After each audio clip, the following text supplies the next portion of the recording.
नमस्कार मित्रांनो, तुम्हा सर्वांचं माझ्या यूट्यूब चॅनलवर पुन्हा एकदा खूप खूप आणि मनापासून स्वागत आहे।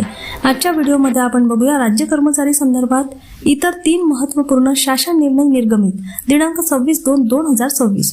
व्हिडिओला सुरुवात करण्याअगोदर तुम्हाला एक विनंती, चॅनलवर पहिल्यांदाच भेट देत असाल तर चॅनलला सबस्क्राइब करा आणि व्हिडिओला एक लाईक करायला विसरू नका। चला तर मग सुरू करूया आजच्या व्हिडिओला।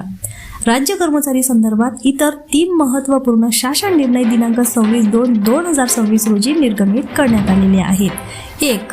AMBIS प्रणाली।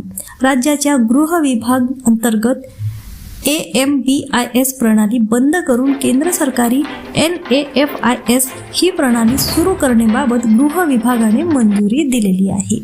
2. सेवेत राहण्याची अपात्रता आजमाविण्याबाबत पुनर्विलोकन। पाणी पुरवठा व स्वच्छता विभाग मंत्रालय आस्थापनेवरील अधिकारी कर्मचाऱ्यांची वयाच्या 50 ते 55 वर्षापलीकडे अथवा अर्हताकारी 30 वर्षाच्या सेवा कालावधी पुढे सेवेत राहण्याची अपात्रता आजमाविण्यासाठी विभागीय पुनर्विलोकन समित्याने पुनर्गठन करण्यास मंजुरी देण्यात आलेली आहे। 3. वेतन अनुदान। माहे फेब्रुवारी पेड इन मार्च वेतन देयकासाठी अनुदान निधी वितरित करण्याबाबत शालेय शिक्षण व क्रीडा विभाग मार्फत मंजुरी देण्यात आलेली आहे। पुन्हा भेटू अशाच एका नवीन अपडेटसह, तोपर्यंत धन्यवाद।